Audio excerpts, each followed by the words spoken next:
This is a big week for Which. On this episode, we'll be explaining why we've taken the extraordinary step of submitting a super complaint to the Financial Conduct Authority and what it could mean for you. Welcome to Which Money. So hello and welcome. I'm Rob Lilly-Jones in for Lucia Ariano this week. And as you can probably hear, we've left the studio this week for something special. Now, as I've already mentioned, it is a huge week. We've submitted a super complaint to the FCA about the home and travel insurance industries. Why?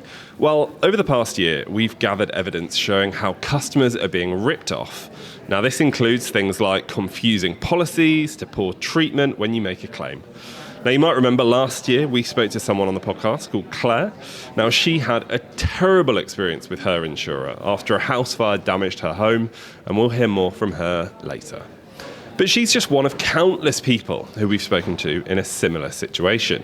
So that's why we're taking action. And to mark the occasion, we're actually heading to the head office of the Financial Conduct Authority, taking with us the stories of those for whom dealing with their insurer has become more stressful than the event they're claiming for. And we're going to take you with us. We're just about to head off from the Which office here in London and make the journey across the city. But while we do, here's Which legal expert Lisa Webb on what a super complaint actually means.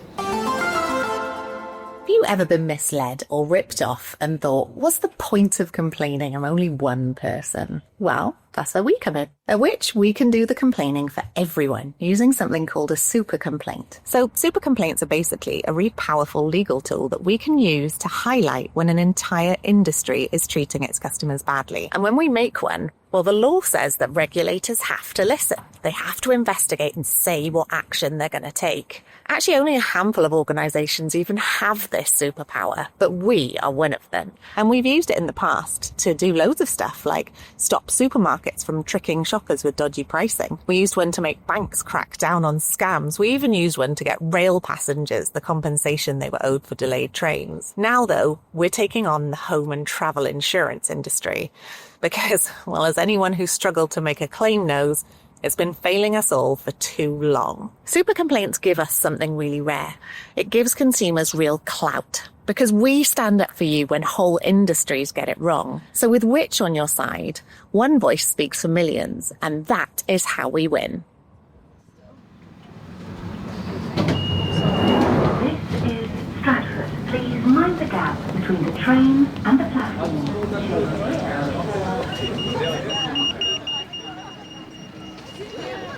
A huge thank you then to Lisa Webb there, and if you want to watch that video in full, you can do that over on the Which social channels at Which UK. Now, we're just walking up to FCA head office now, and with us we've got a collection of placards to really illustrate the stories of those that have been affected by the inaction from the home and travel insurance industry. So some of the placards, we've got one here, anxiety and stress doesn't even touch what we went through. Got another one here, stress is not a strong enough word. And then a third one, frustration and upset continues to take a toll. And these placards really just illustrate some of the really difficult stories of the people that we've heard from. Now, one of the people at Which who's been most involved in this campaign is our insurance expert, Dean Sobers. So Dean, we're here outside the Financial Conduct Authority. Now, you've been looking into the failings of the home and travel insurance industry for a long time now. Can you give us a better idea of what the current situation is and why we're taking the action we are? Yeah, sure. So I think that when it comes to how these companies deal with claims, whether it's just in terms of accepting claims or choosing to accept or reject claims, or in terms of how they process and handle claims, something's really broken about both of these markets. So we've heard from hundreds of people since we launched our campaign just over a year ago, giving us stories about their situations, and these can range from things like where they might have lost like tens of thousands of pounds because of a misunderstanding or some sort of disagreement in how a home insurance policy, say, should be accepted or not.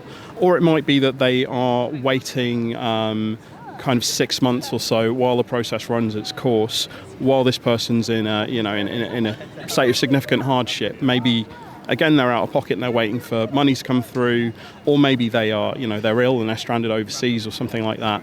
We hear these sorts of stories all the time, and the data itself suggests that these people are kind of the tip of the iceberg. So what you'll see if you look at industry data that's collected by the FCA, you'll see that home and travel insurance are the two types of insurance that are among the types of insurance with the lowest claims acceptance rates. So, for example, with a combined home insurance policy, you have about a 3 in 10 chance of your claim being rejected, which compares to, let's say, a car insurance policy, where it's about a 1 in 100 chance. Massive difference there, then, Dean. It's a huge difference, and you are going to get variation, and you're going to get plenty of cases where where claims are legitimately rejected. But what we also find is that in our research is that there's widespread confusion about what these policies actually do cover and don't cover, which seems to point to problems about how policies are sold and marketed, because probably the majority of people kind of get by on assumptions about what's there, and then find out a claim whether or not their assumptions are correct, and in a lot of cases they can be severely wrong.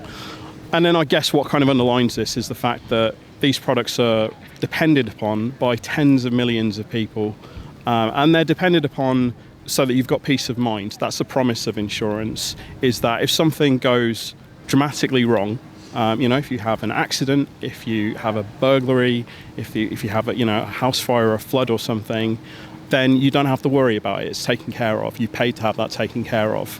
And what we just see time and time again, we've been seeing this for years, we've been seeing this through our campaign, with lots of research we've been doing, is that it's just not delivering for too many customers. And is it safe to say that since the pandemic, things have got worse? Are we seeing more of an issue in the last few years than we will have done previously? So the pandemic's it's introduced its own challenges for insurers, and we've kind of seen this in home and travel insurance. So, for example, with travel insurance during the pandemic, there were lots and lots. There was a huge surge just in the number of claims of people who had to cancel their holidays at the last minute because they couldn't travel. So these things have definitely affected trends in insurance, but I don't think they're fundamental to what's wrong in a kind of a long-term sense within insurance. And probably what's kind of worth mentioning is the FCA. We're not the only ones kind of saying that there are problems in these markets. The FCA, the regulator itself, has been signaling that these problems exist. It said that customer service in insurance is substandard. I'm quoting it there. But our problem is it's done this, and it's kind of done this repeatedly over a period that's kind of comes before the pandemic. But what we're not seeing from it is any kind of real clear sense of a plan or a strategy as to what it plans to do to make these markets work better for customers, and that's what we're tasking it to do. And Dean, the real thing here that is worth remembering, everyone, and that's what we're doing here today by illustrating the stories of some of those people we've heard from. These are real people. These are people that are being impacted at some of the most stressful times of their lives, potentially. So, some of the people that we've heard from talk about the types of intense stress that they've been under when, following some sort of cataclysmic event in their lives, which they're kind of picking up the pieces from. On top of that, they've been having to deal with some sort of protracted dispute or complaint that they have with their insurer, and they kind of feel like they're doing battle with this huge company while they're trying to move on with their lives, after something like, a house fire or something like that. Dean, really appreciate it. Thank you. Thank you. I'm Steve Edwards, Head of Campaigns and External Affairs at Which. Steve, we've just been hearing from Dean there, some of the stories of the people that have been affected by, the inaction from the home and travel insurance industries. Obviously, that's why it's so important that we are doing what we are doing. It's a big step for Which to do something like this. Yeah, a super complaint is a tool that enables us to complain to the regulator on behalf of many, many consumers. It's not a decision we take lightly, and it's not something we've done since 2016. So this is a really, really big step, and there's been lots of work we've been doing to get to this point. There's so much work that happens behind the scenes to make something like this happen. So can you just talk us through some of that? Yeah, so over the last year, we have been doing a lot of research, talking to a lot of consumers about their experiences of home and travel insurance, but also looking at many different aspects of the way insurance works, particularly around claims handling, the way consumers are treated in the process, and also looking at the legal contract terms with some specialist support from a barrister. And that's painted a really concerning picture about the way consumers are treated by the insurance industry, and particularly the problems they're having in home and travel insurance. And in the course of the last year, we've heard some really heartbreaking stories about the personal toll that has taken on many people. So this is absolutely the moment for action. So this is the week that we're taking action. This is the week that we're filing the super complaint. So what happens next, or what are we hoping happens next? So the Financial Conduct Authority has 90 days to respond to the super complaint. We hope to continue talking with them over the next 90 days, engaging with the detail of the evidence we've submitted and the recommendations we've made. And during that 90-day period, we'll be talking to a range of other political stakeholders and policymakers to really highlight the wider concerns we have as well, just to really kind of ram home the point that action is needed to tackle the problems we see. You mentioned some of the other people that are involved in this. How much support is there out there for what Which are doing? So first of all, there is an immense amount of public support. We've collected over 175,000 signatures to a public petition on our website calling for an end to the insurance rip-off. There is still an opportunity for people to sign that on our website, which.co.uk. There is also immense support from other charities and other representative bodies of consumers who share the concerns we have about the industry. And presumably the big hope here, just finally, is that this makes lasting change in the industry, change that will positively impact consumers. Totally right. We would hope for some kind of key actions from the Financial Conduct Authority at the end of the 90-day period, and we will continue to talk to them with the hope that we will get the change that everyone needs. Steve, thank you very much. Thank you. Now, we should say that the FCA have investigated home and travel insurance providers before, but this super complaint should, hopefully, be a bit of a turning point, and one that forces fundamental change in how insurers treat their customers, as Steve was just mentioning. Now, we're talking about customers like Claire. We mentioned her a little bit earlier on, and her story really does bring to life why we're taking action. Before we finish, I did think it was only right that we heard a little bit more from her and why she agrees with Which that more needs to be done. Well, shall we bring in Claire then? So Claire Massey, last year she made a claim on her home insurance, and now 19 months on is still trying to get it resolved. Welcome to the show, Claire. Thank you so much for joining us. Shall we start then from the beginning? Can you take us back to last year? What happened at your home to make you claim on your insurance? I was just about to have a kitchen fitted, and I was drying out plaster with a dehumidifier. And it caught fire and burned overnight.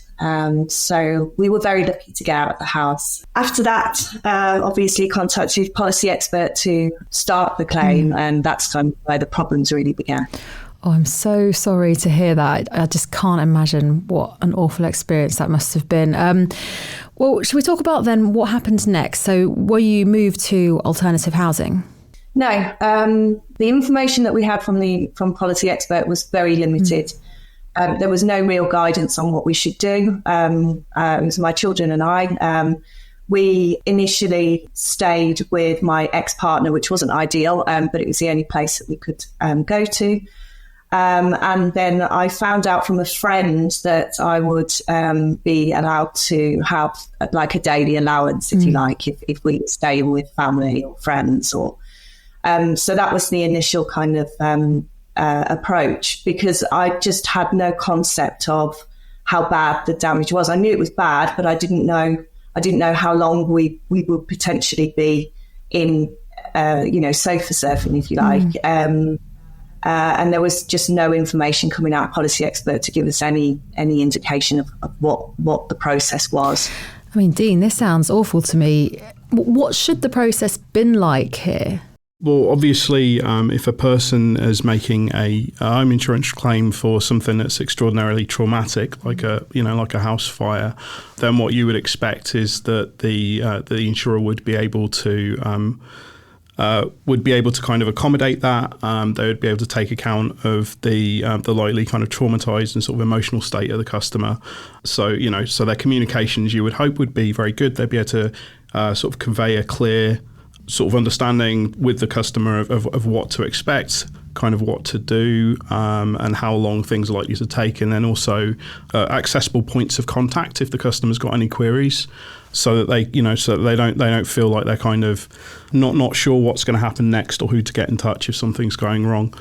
And Claire, can we just rewind a little bit then, and can you walk us through what happened? So you had your traumatic experience with the fire. Now what? Walk us through the steps from there. So, like I said, I put in a claim that the information was limited. At this point, it was very up in the air. It was really traumatic. I didn't really know what was best to do. I was told that surveyors would come round and assess the damage. There were 2 visits by 2 different individuals where they came to the house and made an assessment. And one of the surveyors kind of indicated to me that I could appoint cleaners to come into the home. Turns out that I shouldn't have done that because I didn't have permission from the insurance company. So I'd already paid like £5,000 to start the cleaning, and I was told, well, you're not going to get that back because you shouldn't have done that. Then Trinity Claims sent in their cleaners into my home, and they started to clean. And that's when things started to go really wrong, because every time I went into the house, I could just tell that the cleaning that they were doing wasn't right. They were using dirty rags in buckets of cold water. I could just sense that there was something seriously wrong. So I made a complaint to Trinity, and they said, we disagree with you. The cleaning that we're doing is up to standard, and because you've pulled us out of the house and you've appointed a representative, we're not going to pay for your accommodation anymore. And they withdrew the accommodation. And for 4 months, my children and I were homeless. To me, it doesn't sound right. It doesn't sound fair. And that is the time to bring in the Financial Ombudsman Service. And I'm pleased to hear they have stepped in. So can you talk us about that experience and kind of where you're at with that? So this was the first complaint of 3. All 3 were upheld. The first one, I took it to the Ombudsman in May. It took them 2 months to investigate that particular case. Trinity Claims and Policy Expert were ordered to reinstate the alternative accommodation and also to pay me some compensation for the distress and a few other bits and pieces like contents. They had to write up quite a lot of my contents, and I got some money for that. But so that was the first battle. At this point, though, I'd already, because we had no home. So by this point, I'd found a rental that was suitable for our family's needs, and it coincided with Policy Expert re-engaging. So I put it to them, I found this rental, I'm moving in June. Can you cover the costs? And they went, no, it's too expensive. There's other properties out there that you can go to. And I was like, there aren't. They sent a couple through, and I said, these aren't suitable. They're not suitable for my needs. There's not enough bedrooms for a start.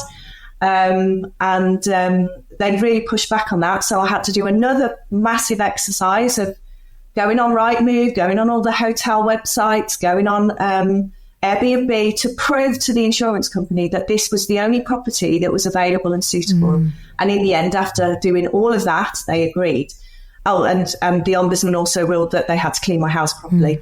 So a more professional setup came in and cleaned to a better standard. But it has since been proved that it's still not clean. That's recent. It's quite complicated. I'm sorry. No, don't. It really shouldn't be you apologising for all of this, should it? I think that we definitely have made that clear. So anyway, the house is cleaned, and then it was getting to the point where we were discussing surveyors, and Trinity and policy experts said, you can't use your own surveyor, which is a term in the policy that I had no idea that would impact me so severely at this point. I couldn't understand why I couldn't use my own surveyor, since it's my house and I needed to be assured that any surveyor report was fit for purpose, especially with all the problems that I'd had with the cleaning company. But they refused. So that became another complaint to the Ombudsman. Around this time, I think, Dean, you were about to publish a story and you reached out to Policy Expert for comment. And it was at this point that they seemed to have re-looked at my whole claim and policy and everything, and told Dean before me that they were voiding the policy or because they said that I'd misrepresented myself. So I found out after Dean found out that this was happening. Specifically, they didn't say that they were going to void the policy, but they said that they'd found this information which could result in the policy being voided. Yeah. And then I was investigated by their fraud team, and I had to go and be interviewed. This is November now.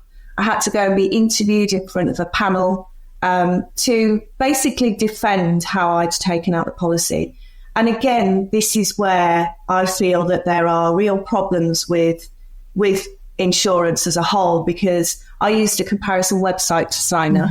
I used the market, and I answered all the questions honestly.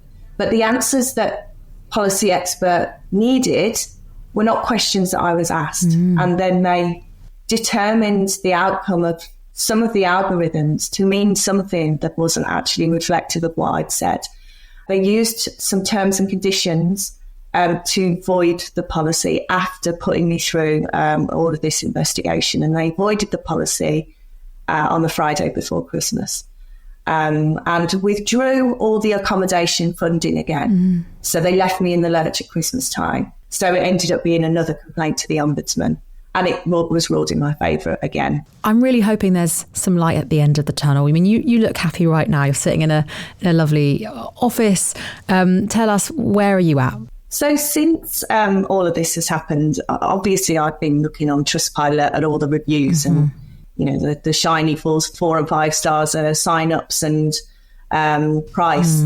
But when you look at the 1-star reviews of these insurance companies, that's where the real problems are. And this is where I started to realise that it's not just me that's going through this problem. There are many, many other people out there that are dealing with really horrific traumatic events and having the same problems as I am. So I decided to create a Facebook group called Claim Guardians, which is open to anybody to join. And we have a growing community now of people that are joining who are experiencing the same problems as I am. And what Claim Guardians is there for is it's a safe place to allow people to come into the group and get some advice and support from people that are going through the same things as what we are. And also to tell them about the rights to information that they have that they may not know about. And I also signpost them to Which as well, because your service is excellent. So, and I know that many of our members have joined up to Which as well. So that's great. For me, something's got to change in this industry. I mean, I've worked in regulation for a long time in the gambling industry, and I've seen the journey that gambling has gone on. And I can see that a similar journey needs to happen with insurance. And this is something that I'm very passionate about. I'm getting a lot of information and I'm trying to influence MPs, the FCA, the ABI, to listen to consumers, because we may be a small group at the moment, but we are a growing group. Well, I can't thank you enough for joining us today and, you know, being so honest and sharing your story. Best of luck, but I'm sure you'll be speaking with continuing to speak with Dean, so I'll have to check in and see how you get on, but best of luck with everything. Thank you so much. Thank you. We asked Policy Expert and Trinity Claims for a comment on Claire's case. A spokesperson told us Policy Expert accepts the Financial Ombudsman's decision. We have reinstated Miss Massey's policy and proceeded with the handling of her claim in accordance with the Ombudsman's recommendations and in line with our claims process. We are committed to providing the highest level of service to all our customers and look forward to working with Miss Massey to bring this matter to a close. A spokesperson for Compare the Market told us, "We take care to ensure our wording helps customers, complies with relevant regulation and gathers the necessary information for providers to supply quotes." This case is an isolated instance and not representative of an issue we have seen flagged by customers or providers on any other occasion. We regularly review our question set and take into account any new or emerging considerations where necessary. Well, a huge thank you to Claire there for joining us on the podcast, and thank you to Dean Sobers and Steve Edwards from Which for joining us a little bit earlier on as well. And don't forget that if you want to hear Claire's story in full, then you can do that. You can listen back to the episode that she joined us for by scrolling back in this podcast feed, and it's the podcast that we released on the 20th of September last year. But this is where you come in. You can find out more about our super complaint by heading to which.co.uk/insurance super complaint, or you can click the link in the description for today's podcast. And we'd love to hear your stories as well, if you've been impacted by the inaction of your home or travel insurance provider. Again, there is a link in the description for this podcast if you want to click on that and share your stories with us. You can do that on social media as well, @WhitchUK. And on social as well, you can see what happened here when we paid a visit to the FCA. And don't forget, when you see the video, give it a like and a share so that more people can see it. We'll be back very soon with another episode, and we'll see you then. Bye-bye.